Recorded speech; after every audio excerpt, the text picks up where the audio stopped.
السلام عليكم ورحمة الله وبركاته. أصحاب قالية أديات بندي السلام يا مركو هو رئيس سلامتا قالية إن لو بلعبوا وحولبا سلامتا أنا مهم سن أديات بندي السلام يا مر لبادي مر صدحاتي مر أفراد بع هل كان واحد لو ما صوف رئيس وحندوني إن كشيء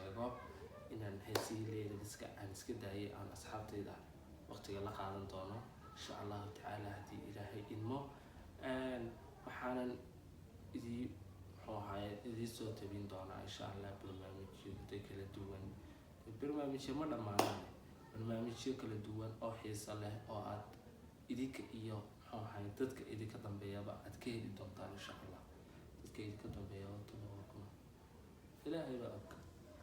ma garateen asxaabtayda qaaliga waxaanan horta marka ugu horeysa intaanan barnaamijka guda gelin fadlan subscribe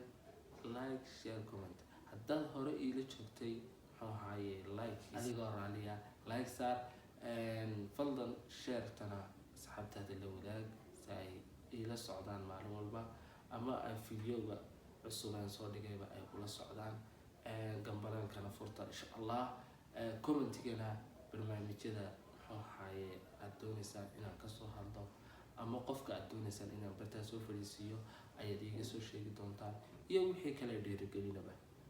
idinkaan idinka fadhiya insha allah idinka unbaa wax laydinku yahay idinka unbaa heerna gaadhsiiya qof walbana maasha allah ilaahay baa mahad iska leh oo dadkaygii aan maanta soo hor fadhiistay marka insha allah maalin walbana halkan aad iga daawan doontaan ama aad igala socon doontaan barnaamijyo xiiso leh oo qosol leh oo idi xiiso geliyada ayaad halkan kala socon doontaan Sameer Films and Vlogsna waa magac cusub iyo channel cusub channelka haddaad hore ula socoteed heesa ka daawan jirtay maanta heesihii waan iska joojiyey marka asxaabteydii qaaliga ahayd asxaabteydii sharafta badnayd asxaabteydii qiimaha badnayd aad iyo aad baan horta marka